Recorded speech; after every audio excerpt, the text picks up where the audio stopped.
video we're going to be looking at the graph of our tan function and identifying all those key features and learning how to sketch it by labelling all those important points. So to begin with, as we know, we have the tan rule is given by sine divided by cos, and hence every time cos is 0 we're going to be getting these what we call vertical asymptotes on our graph. And our little unit circle cross, we know that this point up here is 0, 1, and this one down here is 0, negative 1. So every time we're at pi on 2 or 3 pi on 2, or if we go in the negative direction, negative pi on 2 and so forth, is when cos, our x value, is going to be 0. So that's the location of our asymptotes on our graph. So what we have here is the basic tan graph, and we can see, hopefully, down the bottom here, observations from this basic tan graph. We don't have any amplitude. Unlike our sine and cosine where we actually have a maximum or a minimum, our tan graphs keep going towards the negative infinity and towards positive infinity. So there's no amplitude as such. The period slightly different too. With our sine and cosine we had a period of 2 pi, whereas our tan graph repeats itself every pi. The range, because we have no amplitude, the range is any real value. And then this is what I was talking about up there. So every time cos is 0, we have these amplitudes here, that these vertical asymptotes here, which are in red on our basic graph. Next here we have a general rule for our tan function, and again very similar to what we've learned in the past. This value here of a represents the dilation factor from the x-axis. So if by chance we had y equals 2 tan x, then we're still saying that there is a factor, dilation factor of 2 from the x-axis. So the stretching or the multiplying of those y coordinates is exactly the same. If we had y equals negative 2 tan x, then that also incorporates the reflection in the x-axis, so the direction of our tan graph will change. Remember though, we do not say that it has an amplitude of 2, because with our tan graphs there is no amplitude. This n value, like in the past, we have a rule now for our period of our tan graphs. So if I had y equals tan of 3x, then the period of that curve would be pi over 3. So it would repeat itself every pi on 3. But in terms of our transformation and describing what is going on, it is still a dilation. Now remember, from the y-axis it's always a value of 1 over n. So we would say here that it's a dilation of factor 1 over 3 from the y-axis. So remember, in our first basic graph of tan x, our first vertical asymptote was at x equals pi on 2. So how does this dilation factor affect that position there? The first asymptote would then become 1 on 3 times that pi on 2, so it would move to pi on 6. Now in your textbook we have a general rule that incorporates finding all of those asymptotes. I'm not saying you have to use that rule, but I do just want to have a look at it so that you understand what it... Okay, for this example here, that first asymptote will occur when k equals 0. So if we substitute k equals 0 into this general rule here, we end up with x equals 1 over 3, coming from the fact that we're looking at a 3x here, times pi on 2 is pi on 6. So as we said before, that first asymptote will occur at pi on 6. When k equals 1, substitute that into the rule and we get 2 times 1 plus 1 all over 3 times pi on 2, which gives us 3 over 3, which is 1, times pi on 2, which is pi on 2. So the next asymptote would be pi on 2.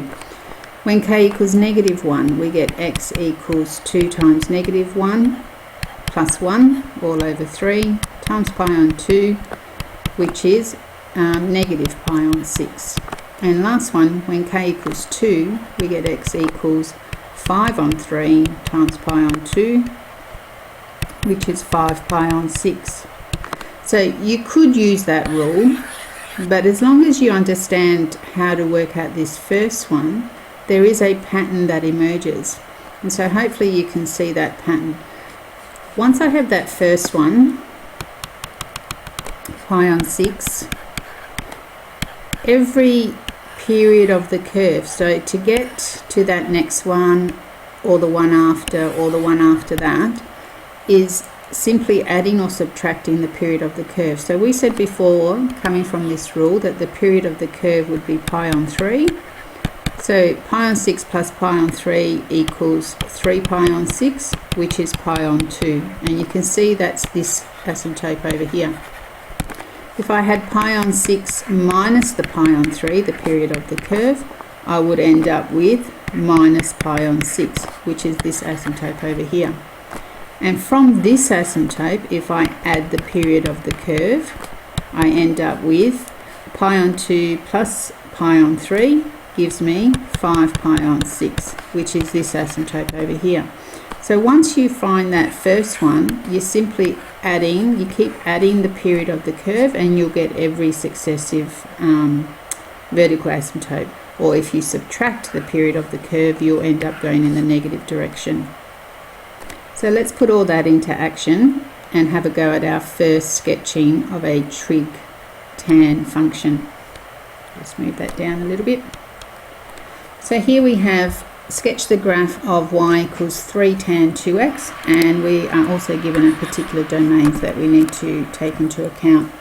So the first thing, like any graph, I'm going to work out the period of this curve, which is pi over the n value, and in this case n is 2, so pi over 2 is the...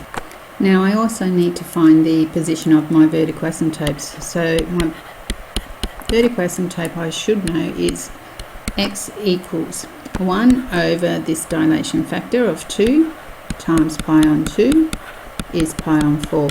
And so pi on 4 is where my first vertical asymptote will occur. From there, you should be able to work out the position of all the others. So pi on 4, add the period of the curve, which is pi on 2, brings me to 3 pi on 4. So that's the next one. And if I had to go in the negative direction, I would simply go pi on 4 minus the period of the curve, and I would work out where my negative asymptotes are as well. And the next one, just to show you, 3 pi on 4 plus the pi on 2 brings me to 5 pi on 4, and so on and so on. So now you need to come to your grid and you need to sketch this graph beautifully, of course. So starting at 0 over here, the first asymptote over here is pi on 4. So remember, always label your asymptotes with an equation. The next one is at 3 pi on 4, and then another one here at 5 pi on 4, and then I would know that this one here would be 7 pi on 4. And then the actual graph itself, let me change colours. The position, or the position of that point of inflection should always be in the middle of your two asymptotes. So, and it's a positive tan graph that we're sketching. So the shape of the graph looks something like this.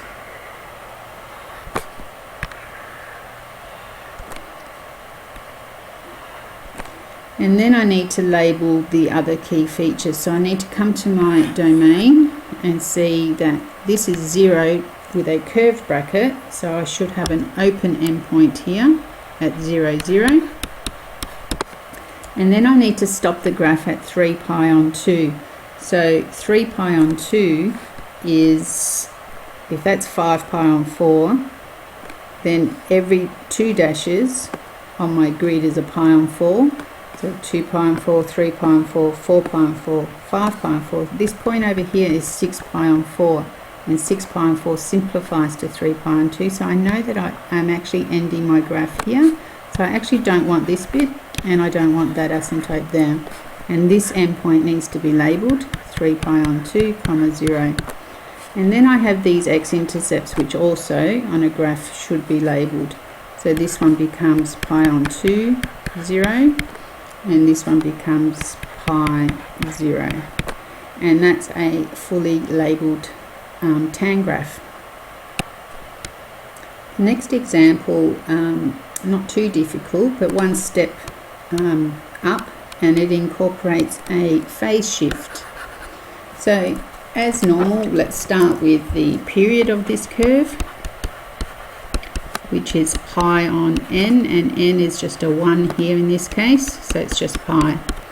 Then my vertical asymptotes occur at pi on 2, because really I've got a 1 over 1 here, so I'm not changing, there's no dilation factor. And the next asymptote after that would be pi on 2 plus the period of the curve, which brings me to 3 pi on 2, and so on. But what I need to work out now here is this phase shift. These are the asymptotes on my original graph before any left-right movement. So from those asymptotes, I actually need to move in the negative direction a pi on 4. So I need to subtract pi on 4 from each one of these original asymptotes. So pi on 2 minus pi on 4 gives me pi on 4, and 3 pi on 2 minus pi on 4 gives me 5 pi on 4. So these are the actual positions of my vertical asymptotes.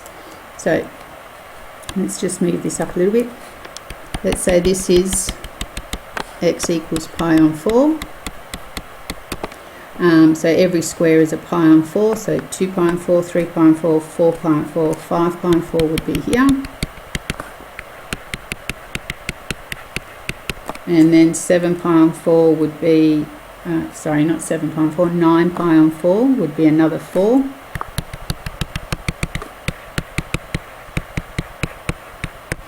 And remember we said that the point of inflection of our tan graph occurs in the middle of our asymptotes, so we know that it's going to be at these points here that the tan graph will be have its point of inflection. And again, it's a positive tan graph, so it's just going to be doing this.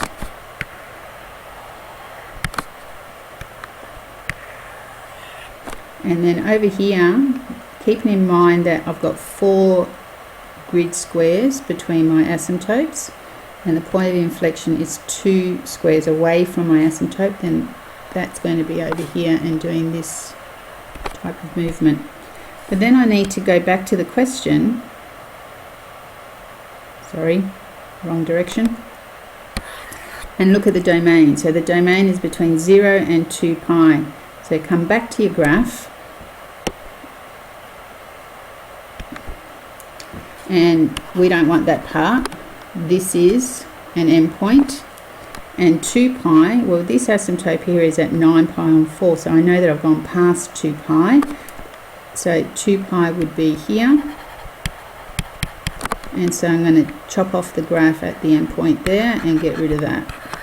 So if you do your graphs in pencil, you would just rub all that bit out. But we need to label these endpoints. So this point here, the y-intercept, I know that a y-intercept happens when x equals 0. So substitute 0 into my rule, and I have y equals 2 tan of pi on 4. Using my exact values, I know that tan of pi on 4 is just 1, so 2 times 1 equals 2. So this endpoint here is 0, 2. This endpoint using symmetry is also 0, 2, but if you weren't sure, and using symmetry, this point here is also at 2, so that would get a label of, sorry, just picked my pen, 2 pi 2. And lastly, we need to label these, I just pick up my pen, these x-intercepts here. So an x-intercept always happens between the 2 vertical asymptotes here. So this one here would be at 3 pi on 4 and 0. Remember, every square is a pi on 4, so you can just keep counting along. So 5 pi on 4, 6 pi on 4, 7 pi on 4 would be this one over here.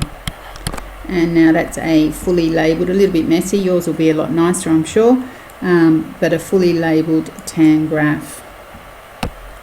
And finally, our last example is one where we have several transformations occurring. So if we can understand this one, then you've got tan graphs down pat. So let's have a look. We've got here a negative sign, which means it's going to be a reflection in the x-axis. So keep in mind a negative tan graph goes in that direction. We also have a dilation factor of 2 here, which will affect the period of the curve. So the period would be pi over 2. We have a pi on 4 units movement to the right and a 1 unit movement up. So putting that all together, our first vertical asymptote, remember, comes from x equals 1 over this n value of 2 times pi on 2, which equals pi on 4. And our next one would come from pi on 4 plus the period of the curve, pi on 2, which brings me to 3 pi on 4. But then on top of that, we have the left-right movement. So we need to add a pi on 4. Remember, we go the opposite direction. So add a pi on 4 to each one of these asymptotes, which brings me to pi on 2 for this one. And this 3 pi on 4 plus a pi on 4 is 4 pi on 4, which makes it pi. And so we have the new positions now of our vertical asymptotes. So let's say every 4 little squares can be a pi on 2. So this one here is x equals pi on 2. And the next one is x equals pi. And so it repeats itself every pi on 2. So every 4 squares, we're going to have another vertical asymptote. So this one here is x equals 3 pi on 2. And where am I up to now? Oh, I'll stop there. Let's go in the negative direction. So this one here is x equals negative pi on 4, and x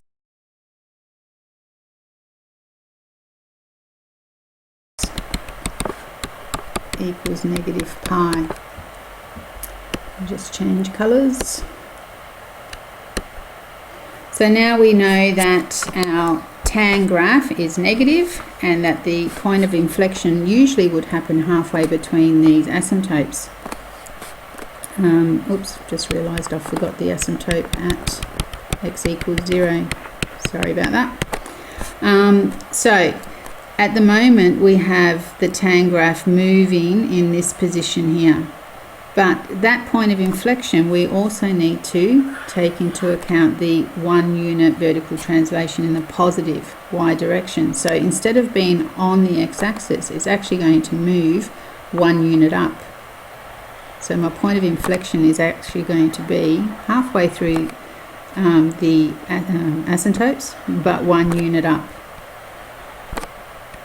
And then it's a negative direction, so then you just draw your graphs.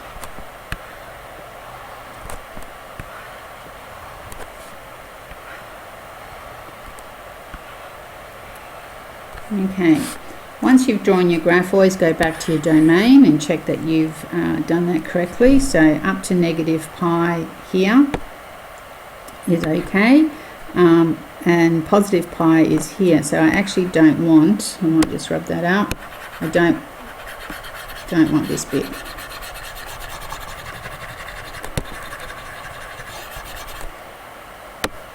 And let's just draw that back in. It's a little bit wonky, sorry. And then hopefully you've got this, again, little alarm bell ringing in your head, because we've created these x-intercepts here.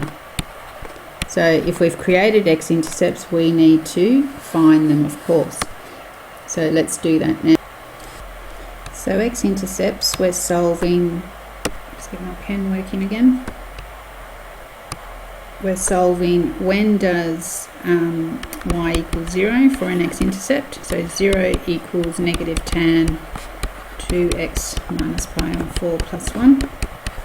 which brings us to 1 equals tan of 2x minus pi on 4. And like any trig equation, what you're doing is saying, well, tan of what angle? What's my reference angle? That gives me a 1, and so that reference angle is a pi on 4. And where else is tan positive? In this quadrant here. So that, is a 5 pi on 4. So at this point we have 2x minus pi on 4 is equal to pi on 4 and 5 pi on 4. And if we go in the negative direction, going this way, this line here would be negative 3 pi on 4, etc. Or what you could do, because you know that the tan function repeats itself, the period every pi on 2 in this particular case, once you know this first one, so work with that, you've got 2x minus pi on 4 equals pi on 4, which means x minus pi on 4 equals pi on 8, and then x equals pi on 8 plus a pi on 4 is 3 pi on 8. And so to this value you keep adding and subtracting the period, so 3 pi on 8 add the period pi on 2 gives me 7 pi on 8, so I know the next x-intercept will be at 7 pi on 8, or 3 pi on 8 minus a pi on 2 will give me negative pi on 8, so I know there's going to be an x-intercept there. So when I look at the graph, this one here would be negative pi on 8, this one here would be the 3 pi on 8, this one here, add another pi on 2, would be 7 pi on 8, and this one here, subtract another pi on 2, would bring me to negative 5 pi on 8. So you could either solve it using the algebra, the equation, or once you find that first one, use symmetry in the fact that it repeats itself every pi on 2. So that type of tan graph is probably the most complicated that you would ever be asked to draw, if you were going to be asked to draw one in an exam, certainly by Tech Free, and then using your calculator, we'll make use of that in a next lesson. Good luck with those.